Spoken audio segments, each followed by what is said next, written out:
Market sizing, इस word को समझने से पहले आप समझिए मार्केट साइज क्या होता है। देखिए मार्केट साइज का मतलब होता है कि किसी भी गिवन मार्केट में कितने पोटेंशियल बायर हैं किसी प्रोडक्ट को, किसी सर्विस को यूज़ करने वाले, उनके नंबर्स को क्या कहते हैं, मार्केट साइज कहते हैं। या फिर टोटल रेवेन्यू जो वो जनरेट करेंगे वो भी मार्केट साइज डिनोट करता है। जैसे फाइनेंशियल 19 में इंडिया जो है $4.43 ट्रिलियन का मार्केट था। फिर फाइनेंशियल ईयर 2021 में और इंक्रीज हो गया 5 पॉइंट समथिंग जो है वो ट्रिलियन डॉलर का मार्केट हो गया। यानी कि वहाँ पे उतने ट्रिलियन डॉलर्स का जो है प्रोडक्शन या फिर क्या कहते हैं रेवेन्यू जनरेट होता। तो इसी को हम कहते हैं मार्केट साइज। जितनी पॉपुलेशन उतना ज़्यादा मार्केट साइज, यानी कि किसी भी पर्टिकुलर प्रोडक्ट के लिए कितने नंबर ऑफ कस्टमर उस मार्केट में अवेलेबल है वही मार्केट साइज कहलाता है। अब सपोज करिए कि आपने जो है एक डॉग ग्रूमिंग सर्विस ओपन करके रखा हुआ है। तो डॉग ग्रूमिंग सर्विस ओपन करके रखा हुआ है तो उस एरिया में, जिस एरिया में आपने ओपन करके रखा है, उस एरिया में जितने भी डॉग ऑनर्स होंगे वो क्या होंगे, वो आपका मार्केट साइज कहलाएगा। आपने सपोज करिए कि किसी छोटे से डिस्ट्रिक्ट में ओपन करके रखा हुआ डॉग ग्रूमिंग सेंटर, तो उस डिस्ट्रिक्ट में जितने भी सपोज करिए 100 डॉग ऑनर्स है तो 100 डॉग ऑनर्स आपका मार्केट साइज होगा। 200 है तो 200 डॉग ऑनर्स आपका मार्केट साइज होगा। तो ये जो मार्केट साइज है इसको एस्टिमेट करना ही क्या कहलाता है, मार्केट साइजिंग कहलाता है। Estimating the number of buyers of a particular product और user of a service is known as market sizing. यानी कि आप अपने मार्केट को साइज कर रहे हो, आप नाप रहे हो। मार्केट साइजिंग मीन्स आप नाप रहे हो कि आपका मार्केट कितना बड़ा है या कितना बड़ा हो सकता है, या आप अंदाजा लगा रहे हो। ठीक है, हाउ मेनी पीपल और house hold will purchase your product, या फिर what quantity they will purchase, या फ्रीक्वेंसी क्या होगी, या फिर how much money will they spend. ठीक है, तो ये सब अंदाजा लगाना ही मार्केट साइजिंग कहलाता है। अभी मार्केट साइजिंग नॉर्मली जो है न्यू प्रोडक्ट में खासकर इंपॉर्टेंट होता है, क्योंकि नया प्रोडक्ट होता है तो यहाँ पे आपको डिसाइड करना होता है कि आगे चलें या फिर आगे न चलें। ये डिसीजन लेना है, गो या नो गो डिसीजन लेना होता है कि हम आगे मार्केट को बढ़ाएं या फिर ना बढ़ाएं। ये मार्केट साइजिंग पे डिपेंड करता है। तो मार्केट साइजिंग का मतलब क्या हो गया कि आपको एस्टिमेट करना है कि नंबर ऑफ बायर किसी भी पर्टिकुलर मार्केट में कितने हैं जो पोटेंशियल कस्टमर हो सकते हैं आपके प्रोडक्ट के या फिर सर्विस के। क्लियर। तो दो टाइप के जो यहाँ पे there are two type of market size to calculate. हम दो टाइप के मार्केट को कैलकुलेट करते हैं। There are two type of market size to calculate. पहला होता है टोटल एड्रेसेबल मार्केट यानी TAM।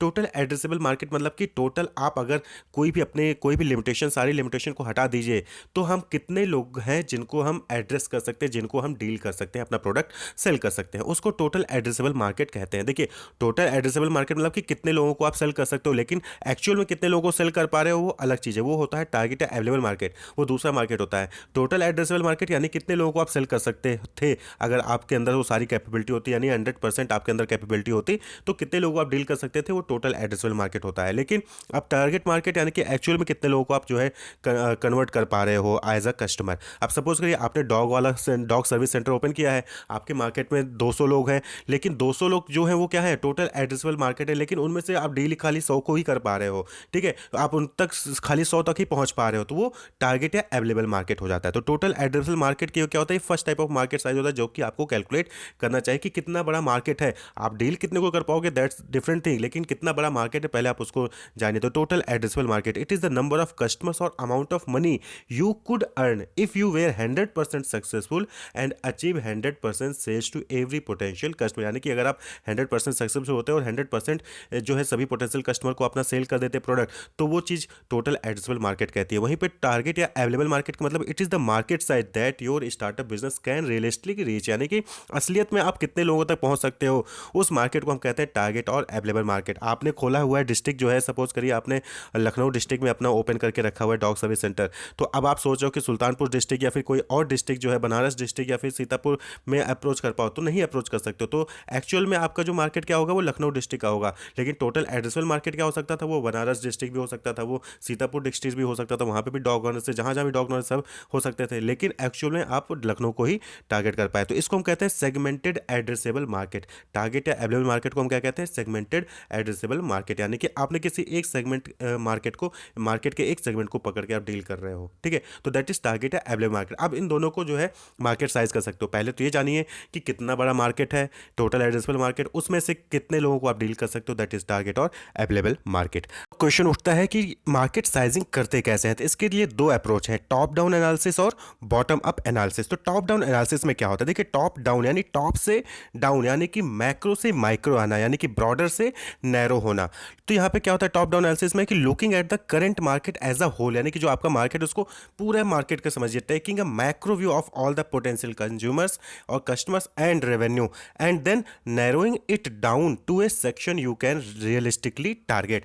यानी कि पहले आप पूरे जो मार्केट है आपका, वो पूरे मार्केट में कितना जो कस्टमर है, कंज्यूमर बेस है, उसको समझिए, फिर उससे नैरो डाउन करके आप जो है कोई रियलिस्टिक टारगेट पे आइए जिसको आप अप्रोच कर सके, जिसको आप अचीव कर सके। यानी कि understanding of macro economy, then competitiveness and penetration, फिर एड्रेसिबिलिटी। यानी कि आप जैसे सपोज करिए कि आप जो है टीवी बना रहे हैं, तो टीवी बना रहे हैं तो आप जितने भी कस्टमर हैं जो टीवी परचेज करते हैं, आप सभी को फोकस नहीं कर सकते। तो पहले आप ये देखिए कि कितने मार्केट में कितने टीवी परचेज करने वाले हैं, फिर उसको नैरो डाउन करते हुए एक टारगेट, रियलिस्टिक टारगेट पे आइए कि आप कितनों को अप्रोच कर सकते हैं, कितनों तक पहुंच सकते हैं। तो that is top down analysis. अब एग्जांपल के तौर पे समझते हैं, तो market size for a new TV, अब सपोज करिए आप नई टीवी जो है लॉन्च कर रहे हैं, तो उसके लिए मार्केट साइजिंग करना चाहते हैं। तो आप सपोज करिए कि इंडियन हाउस होल्ड है 100 मिलियन, ठीक है। अब उसमें से आप देखना चाहते हैं कि हाउ मेनी हैव टीवीज, यानी कि कितने लोगों के पास टीवीज है। तो मान के चलते हैं कि 85% है जिनके पास टीवी, यानी कि 85 मिलियन हाउस होल्ड हैं जिनके पास टीवी है। अब अगला क्वेश्चन ये होता है कि how many by a new TV each year. अब इनमें से कितने लोग जो है टीवी हर साल खरीदते हैं। तो हर साल खरीदते हैं ऐसा तो होता नहीं है, तो बट ऑब्वियसली मान के चलते हैं कि एक टीवी के जो लाइफ टाइम है वो एवरेज टीवी लाइफ 8 ईयर्स है, ठीक है। कि एक टीवी जब कोई परचेज करता है तो 8 साल बाद ही वो दूसरी टीवी परचेज करता है। तो इसका मतलब कि क्या हो गया कि 85 मिलियन इंटू 1/8, यानी कि 10.6 मिलियन लोग ऐसे होंगे जो हर साल टीवी परचेज करते हैं। क्लियर। अब यहाँ पे आता है कि आप इसमें से कितना कैप्चर कर सकते हो। तो अब रियलिस्टिक है, तो यानी कि आपकी कैपेबिलिटी क्या है, आपके पास रिसोर्सेज है कि नहीं है। तो उनके बेसिस पर आप ये मान के चल रहे हो कि हम 10.6 मिलियन तो नहीं, हाँ 10.6 मिलियन का 1% हम कैप्चर कर सकते हैं, ठीक है। तो आपका मार्केट साइज क्या हो जाएगा, that is 1,06,000 TVs per year. ये आपका जो है मार्केट साइज हो जाएगा। तो आपको इसके अकॉर्डिंग जो है अपनी प्रोडक्टिविटी, अपने हायरिंग, जो भी इंप्लॉयज रखने हैं, जो भी रिसोर्सेज रखने हैं, रॉ मटेरियल्स रखने हैं, इसके अकॉर्डिंग आप जो है फिर अपना सारा कुछ प्लान करेंगे। क्लियर। तो दैट इज टॉप डाउन। पूरे मार्केट में 100 मिलियन थे, उससे नैरो डाउन करके रियलिस्टिक एक टारगेट पे आप आ गए, दैट इज टॉप डाउन। इसका जस्ट अपोजिट हो जाता है क्या, that is bottom up approach. तो बॉटम अप एनालिसिस में क्या होता है कि यहाँ पे हम इंडिविजुअल से कंप्लीट मार्केट की ओर चलते हैं। तो bottom up analysis, a firm must first identify the customer segment it intends to reach and then make estimate of their size and growth. तो वहाँ पे क्या था, देखिए टॉप अप में क्या था, टॉप डाउन में वहाँ था कि पहले पूरे मार्केट को हमने देख लिया, उसमें से हम सेगमेंट करते हैं, रियलिस्टिक अप्रोच पे आते हैं। यहाँ पे आपको जो आप पहले कस्टमर सेगमेंट को, जिसको आप पहुँचना चाहते हो, जिनको आप सर्व करना चाहते हो, वहाँ तक पहले उसको आइडेंटिफाई करिए। उसके बाद फिर एस्टिमेट करिए कि आपका साइज या ग्रोथ क्या हो सकता है। तो जैसे कि आपने टोमेटो लॉजी को बहुत देखा होगा, सुना भी होगा उसके बारे में। तो यहाँ पे क्या था कि ₹1 या $1 जो है पर प्राइस पर टोमेटो था। अब 150 पर हाउस होल्ड के हिसाब से $150 जो है वहाँ पे उसका कंजम्पशन होता था। तो अब सपोज करिए कि आपकी सिटी में 35,000 जो है रीचेबल हाउस होल्ड है, यानी 35,000 ऐसे लोग हैं जहाँ तक आप पहुँच सकते हैं। तो आपका जो ग्रोथ हो जाएगा क्या होगा, 5.3 मिलियन हो जाएगा, ठीक है। 150 इंटू 35,000। फिर उसके बाद अभी आप मान के चल रहे कि 30 सिटीज़ हैं जहाँ तक आप जो है आगे जाके अचीव कर सकते हैं। तो 30 सिटीज़ के हिसाब से आपका मार्केट साइज क्या हो जाएगा, 156 मिलियन हो जाएगा। 5.3 इंटू 30, तो नियर अबाउट आपका 156 मिलियन हो जाएगा। तो यहाँ पे क्या है, सिंगल से मैक्रो, यानी माइक्रो से मैक्रो चलेगा, नैरो से अपर साइड चले गए आप। तो that is called bottom up analysis, नीचे से छोटे से बड़ा, ठीक है। तो बॉटम अप, तो आपने पहले एक छोटे से मार्केट देखा, फिर मार्केट को धीरे धीरे बड़ा एस्टिमेट करना स्टार्ट कर दिया। टॉप अप में क्या था, बड़े से मार्केट को आपने नैरो डाउन करके छोटे मार्केट में ले आए, फिर उसको आपने टारगेट किया, फिर धीरे धीरे आपने बड़े मार्केट को कंप्लीट करने की कोशिश करते हैं। तो where can your product be sold, how much for and how much for the current market could you command. तो ये चीज़ें क्या होती है, बॉटम अप एनालिसिस में आती है। क्लियर। तो इसके हिसाब से जो है मार्केट साइजिंग कर सकते हैं। देखिए मार्केट साइजिंग करते कैसे हैं, तो यहाँ पे दो ही तरीका है। पहला एक ही तरीका है कि डिफाइन योर कस्टमर। पहले तो आप अपने कस्टमर को डिफाइन करिए कि आपके कस्टमर है वो कौन सकते हैं। कॉलेज गोइंग स्टूडेंट हैं, या फिर मैरिड पर्सन है, या फिर जो है टीचर है, या फिर एम्प्लॉई हैं, या फिर जो मार्केट में जो नाइट ड्यूटी करते हैं वो हैं। तो आप कस्टमर को डिफाइन करिए। उसके बाद डू डेस्क रिसर्च, यानी कि अब रिसर्च करिए कि कितने एक्चुअली वैसे टाइप के कस्टमर हैं अवेलेबल है मार्केट में। इंडियन मार्केट में सपोज के, तो इंडियन मार्केट में कितने कॉलेज गोइंग स्टूडेंट हैं, कितने जो है वर्किंग पर्सन है, कितने हाउस वाइफ्स हैं। तो इसको रिसर्च करिए। उसके बाद फिर जो है आप टॉप डाउन या फिर बॉटम अप अप्रोच वहाँ पे अप्लाई कर सकते हैं। क्लियर।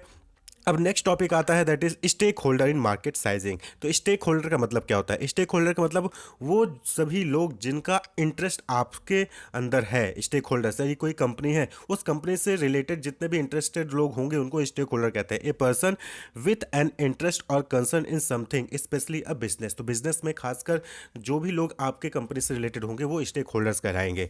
तो यहाँ पे stakeholders in market sizing की बात होती है, यानी मार्केट साइजिंग के स्टेक होल्डर कौन हो गया, यानी कि मार्केट साइजिंग करने से किस पे इंपैक्ट पड़ेगा आपके बताया है। तो देखिए, मार्केट साइज कर रहे हैं यानी कि आप एक एस्टिमेशन लगा रहे हैं कि नंबर ऑफ कस्टमर कितने हो सकते हैं, नंबर ऑफ पीपल कस्टमर जो पोटेंशियल कस्टमर वो कितने हो सकते हैं। तो इसका इस डेटा का यूज कौन करेगा? मार्केटिंग डिपार्टमेंट करेगा कि नहीं करेगा? करेगा। क्यों? क्योंकि जब मार्केटिंग डिपार्टमेंट को ये चीज़ पता होगी तो वो क्या है, वो इन्वेस्ट करेगा न्यू मार्केट में, वो कैलकुलेट करेगा मार्केट शेयर को।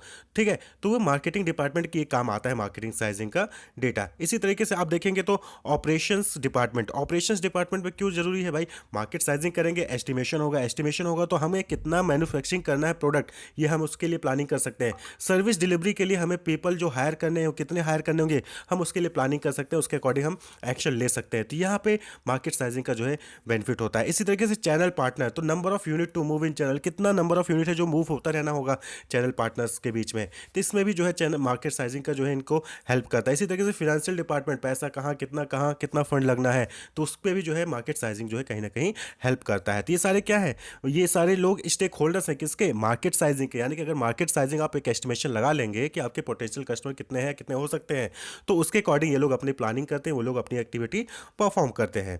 क्लियर? तो मार्केट साइजिंग क्या हो गया? It helps in creating marketing plan. Different different department होते हैं, वो अपना प्लान क्रिएट कर सकते हैं, फोरकास्टिंग गोल कर सकते हैं कि हमारा गोल क्या हो सकता है इन फ्यूचर, बजटिंग कर सकते हैं जैसा कि आपने देखा डिफरेंट डिपार्टमेंट में। ठीक है, तो it should be reevaluated regularly as it can grow और श्रिंक।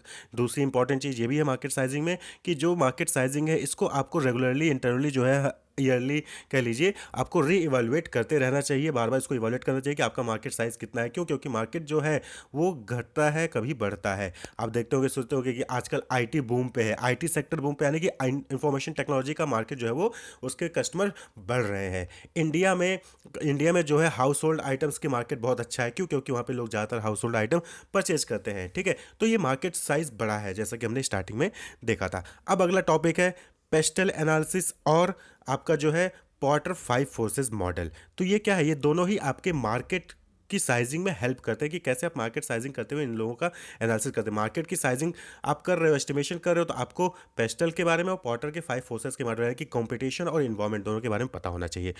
PESTEL, ये क्या है? Political, economical, social, technological, environmental और लीगल। ये आपका पेस्टल का फुल फॉर्म होता है। पॉलिटिकल, पी से पॉलिटिकल, जैसे गवर्नमेंट पॉलिसीज हो गई, पॉलिटिकल स्टेबिलिटी होगी, corruption, foreign trade policy, tax policy क्या है, लेबर लॉज क्या है, ट्रेड रेस्ट्रिक्शंस कौन कौन से हैं, एग्जिम पॉलिसी, इंपोर्ट एक्सपोर्ट पे जो आपके जो है चार्जेस लगते हैं, वो सारी चीज़ें। तो आपको इस इन्वायरमेंट के बारे में पता रहना चाहिए कि कब कहाँ पे कौन सी चीज़ें पॉलिटिकल इन्वायरमेंट में चेंज हो रही हैं, कौन से लॉज चेंज हो रहे हैं, कौन से रेट्स चेंज हो रहे हैं, कौन से कहाँ पे क्या अपॉर्चुनिटीज़ आ रही है। इसी तरीके से इकोनॉमिकल हो गया, तो इकोनॉमिकल में economic growth, exchange rate, interest rate, inflation rate में क्या चेंज हो रहा है, डिस्पोजेबल इनकम घट रही है बढ़ रही है, अनएम्प्लॉयमेंट रेट क्या है, घट रहा है कि बढ़ रहा है। आपको इसके बारे में आइडेंटिफाई करके हमेशा आपको अप टू डेट रहना है और अपने अपॉर्चुनिटीज, स्ट्रेंथ, वीकनेस जो भी है इसके अकॉर्डिंग आपको अपना जो है इंप्रूव करना होता है ऑर्गेनाइजेशन को। इसी तरीके से सोशल में पॉपुलेशन ग्रोथ रेट क्या है, एज डिस्ट्रीब्यूशन क्या है, करियर एटीट्यूड क्या है लोगों के बीच में, कि लोग सरकारी नौकरी के पीछे भाग रहे हैं, प्राइवेट नौकरी के पीछे भाग रहे हैं, बिजनेस के पीछे भाग रहे हैं, सेल्फ एम्प्लॉयमेंट के पीछे भाग रहे हैं, क्या है, सेफ्टी एम्फेसिस क्या है, हेल्थ कॉन्शियसनेस कितनी है, लाइफ स्टाइल कैसा है, एटीट्यूड कैसा है, कल्चर बैरियर्स कौन कौन से हैं, आपको उसके बारे में भी पता होना चाहिए। और यहीं से आपकी स्ट्रेंथ भी बनती है, आपका वीकनेस भी, आपका अपॉर्चुनिटी भी मिलती है, और इन्हीं चीज़ों से आपको थ्रेट भी होता है। फिर है आपका टेक्नोलॉजिकल, तो टेक्नोलॉजिकल में कौन कौन से एडवांसमेंट हो रहे हैं, जैसे कि आप आजकल देख रहे हैं लेटेस्ट टेक्नोलॉजी कंप्यूटराइज हो रही है, डिजिटलाइजेशन हर जगह हो रहा है। तो अगर आप आज के टाइम पे डिजिटलाइजेशन की तरफ नहीं आएंगे तो आप कहीं ना कहीं आपकी प्रॉफिटेबिलिटी कम होगी। तो आपको ये भी देखना है कि टेक्नोलॉजी अप टू डेट हो आपकी, technology incentives, level of innovation, automation, R&D activity, यानी कि रिसर्च एंड डेवलपमेंट एक्टिविटी आप कंडक्ट कर रहे हो, टेक्नोलॉजिकल चेंजेस पर ध्यान रहे हो, टेक्नोलॉजिकल अवेयरनेस भी आपके अंदर है। नेक्स्ट इन्वायरमेंट है इन्वामेंटल यानी कि weather, climate, environmental policies, climate change, pressure from NGO जो नॉन गवर्नमेंट ऑर्गेनाइजेशंस होते हैं उनकी वजह से कुछ भी बहुत सारे प्रेशर्स होते हैं कि आप जो है ये चीज़ नहीं कर सकते, इससे इन्वायरमेंट को नुकसान पहुंच रहा है। तो आपको ये सारी चीज़ें भी स्कैन करके देखने, क्योंकि यहाँ से भी आपको खतरा हो सकता है कि सपोज करें कि आपके ऑर्गेनाइजेशन से, मैन्युफैक्चरिंग कंपनी से इन्वायरमेंट को कोई नुकसान पहुंचा तो आपके अगेंस्ट केस भी किया जा सकता है, जिसकी वजह से आपकी मैन्युफैक्चरिंग रुक सकती है या फिर आपका कहीं ना कहीं प्रॉफिटेबिलिटी या फिर ब्रांड इमेज खराब हो सकता है। तो आपको इस इन्वायरमेंट को भी स्कैन करते रहना चाहिए। वहीं पे लास्ट है लीगल, यानी discrimination laws, antivirus laws, employment laws, consumer protection laws हो गया, copyright and patent law, health law, contract act है, goods sales of goods act है, निगोशिएबल इंस्ट्रूमेंट एक्ट है। तो बहुत सारे लॉज है, बहुत सारे एक्ट हैं। तो आपको उस एक्ट को, उस लॉज को भी फॉलो करके ही चलना है। तो आपको इसके बारे में भी अप टू डेट होना चाहिए। तो इन्वायरमेंटल स्कैनिंग का जस्ट मतलब क्या है कि आपको सारे इन्वायरमेंट के बारे में जो भी फैक्टर्स हैं उसके बारे में आपको इन्फॉर्मेशन होनी चाहिए। सारे रूल रेगुलेशन को आपको सही से फॉलो करना है, सारे लॉज को सही से फॉलो करना है, सोसाइटी को जो नॉर्म्स होते हैं उसको सही से फॉलो करना है, इकोनॉमिक ग्रोथ में आपको हेल्प करना है, टेक्नोलॉजी को अप टू डेट रखना है और इन्वायरमेंट के अकॉर्डिंग आपको अपना हैंडल करना है, सेटअप करना है ऑर्गेनाइजेशन को। तो pastel political, economical, social, technological, environmental और लीगल, ये होता है pastel analysis. Next 5 forces model, ये डेवलप किया गया था माइकल पॉटर द्वारा। पॉटर 5 फोर्सेज मॉडल एक्चुअली में इंडस्ट्री की एनालिसिस करने में हेल्प करता है, यानी कि किसी भी इंडस्ट्री की क्या स्ट्रेंथ है, क्या वीकनेस है, उसको आइडेंटिफाई करने में ये पॉटर 5 फोर्सेज मॉडल हेल्प करता है। नाम से क्लियर है कि यहाँ पे क्या है, 5 कम्पिटिटिव फोर्सेज होते हैं किसी भी इंडस्ट्री की, जिसमें उसकी स्ट्रेंथ है, वीकनेस डिपेंड करती है। और उसी के बेसिस पे जो क्या होती है, कंपनी होती है, जो कॉर्पोरेट होते हैं, वो अपनी जो है स्ट्रेटजीज डेवलप करते हैं। तो अभी जो इससे पहले आपने देखा स्वॉट एनालिसिस हो गया, पेस्टल एनालिसिस हो गया, क्वेस्ट हो गया, ईटॉप हो गया, आईएफई या फिर ईएफई मैट्रिक्स हो गया, ये इंडस्ट्री लेवल, ये जो है कंपनी लेवल पे था। ये जो माइकल पॉटर 5 फोर्सेज मॉडल है, ये क्या है, ये इंडस्ट्री लेवल पे है। तो 5 इंपॉर्टेंट फोर्सेज होते हैं किसी भी इंडस्ट्री में। Potter 5 forces is a model that identify and analyse 5 competitive forces that shape every industry. तो किसी भी इंडस्ट्री में जो 5 कम्पिटिटिव फोर्सेज होते हैं उसकी एनालिसिस को ही पॉटर 5 फोर्सेज मॉडल कहते हैं। और ये जो एनालिसिस हेल्प करता है किसी भी इंडस्ट्री की वीकनेस और स्ट्रेंथ को आइडेंटिफाई करने में, जिसके बेसिस पे कंपनी अपनी स्ट्रेटजीज डेवलप करती हैं। 5 forces analysis to identify an industry's structure to determine corporate strategy। जो कॉर्पोरेट होते हैं, जो ऑर्गेनाइजेशन होते हैं, वो अपनी स्ट्रेटजी को डेवलप करने के लिए इंडस्ट्री के स्ट्रक्चर को जो है बेस बनाते हैं, उसको आइडेंटिफाई करते हैं कि वहाँ उसकी क्या वीकनेस है, क्या स्ट्रेंथ है किसी भी इंडस्ट्री की, उसके बेसिस पे कॉर्पोरेट स्ट्रेटजीज डेवलप की जाती हैं। तो कौन कौन से फोर्सेज हैं, 5 फोर्सेज हैं जो कि पॉटर 5 फोर्सेज मॉडल में एनालाइज किए जाते हैं इंडस्ट्री एनालिसिस के लिए। तो वो 5 फोर्सेज है। पहला, राइवलरी अमॉन्ग एग्जिस्टिंग कंपटीटर्स, यानी कि जो किसी भी इंडस्ट्री में जो ऑलरेडी कंपटीटर एग्जिस्ट कर रहे हैं उनके बीच में क्या राइवलरी है। Bargaining power of supplier, supplier की कितनी बार्गेनिंग पावर है किसी भी इंडस्ट्री में। Bargaining power of buyer, buyer की क्या बार्गेनिंग पावर है किसी भी इंडस्ट्री में। और threat of new entrants, new entrants का कितना खतरा है किसी भी इंडस्ट्री में, यानी कि किसी भी इंडस्ट्री में नए कंपनीज का आना और नए कंपनीज का बाहर जाना कितना आसान है, कितना टफ है वो। और वहीं पे थ्रेट ऑफ सब्स्टिट्यूट प्रोडक्ट, यानी सब्स्टिट्यूट प्रोडक्ट का कितना खतरा है किसी भी इंडस्ट्री में। तो ये 5 फोर्सेज हैं जिसकी एनालिसिस की जाती है और इसी के एनालिसिस के बेसिस पे वीकनेस और स्ट्रेंथ को आइडेंटिफाई किया जाता है किसी भी इंडस्ट्री के लिए, और उसी के बेसिस पे कॉर्पोरेट अपनी स्ट्रेटजी बनाती है। किसी भी इंडस्ट्री में घुसना कितना आसान है, वहाँ से बाहर आना कितना आसान है, बार्गेनिंग पावर ऑफ सप्लायर बाहर कितनी है, एग्जिस्टिंग जो कंपटीटर्स उनके बीच में राइवलरी कितनी है, वही उसकी एनालिसिस को ही पॉटर 5 फोर्सेज मॉडल कहा जाता है। तो आप ये देख सकते हैं यहाँ पे क्या है, थ्रेट ऑफ न्यू एंट्रेंट्स है, आप ऊपर देख सकते हैं थ्रेट ऑफ न्यू एंट्रेंट्स, यानी कि एंट्री के लिए क्या बैरियर्स हैं, इकोनॉमी स्केल कैसा है उस इंडस्ट्री में, ब्रांड लॉयल्टी क्या है इंडस्ट्री के लोगों की, कैपिटल रिक्वायरमेंट्स क्या चाहिए होती हैं उस इंडस्ट्री में घुसने के लिए, क्यूमुलेटिव एक्सपीरियंसेस क्या है, गवर्नमेंट पॉलिसीज क्या है उस इंडस्ट्री के लिए, डिस्ट्रीब्यूशन चैनल को एक्सेस किया जा सकता है नहीं किया सकता उस इंडस्ट्री में, स्विचिंग कॉस्ट क्या होगी इंडस्ट्री के लिए। इसी तरीके से बार्गेनिंग पावर ऑफ बायर है, तो नंबर ऑफ कस्टमर्स कितने हैं, साइज क्या है, कस्टमर ऑर्डर का साइज क्या है, मतलब कि कितने सिंगल यूनिट में प्रोडक्ट को परचेज किया जा रहा है कि मल्टीपल यूनिट में प्रोडक्ट को परचेज किया जा रहा है, कंपटीटर्स के बीच में कुछ डिफरेंसेस हैं या नहीं है, प्राइस सेंसिटिविटी कितनी है। तो इसी तरीके से आप जो है बाकी सारे फैक्टर्स को भी यहाँ पे देख सकते हैं। तो जो बात करें तो 5 फैक्टर्स जो है वो पॉटर 5 फोर्सेज मॉडल में इंडस्ट्री एनालिसिस के लिए यूज़ किए जाते हैं। Rivalry among the existing competitor, threat of new entrants, threat of substitute product, bargaining power of buyer और बार्गेनिंग पावर ऑफ सप्लायर। तो इसी के बेसिस पे किसी भी इंडस्ट्री की स्ट्रेंथ और वीकनेस को आइडेंटिफाई किया जाता है और उसी के बेसिस पे जो कंपनीज होती हैं, जो फर्म्स होती हैं, वो अपनी जो है स्ट्रेटजीज डेवलप करती हैं। Wish you all the best, keep watching, subscribe the channel for more videos. Thank you.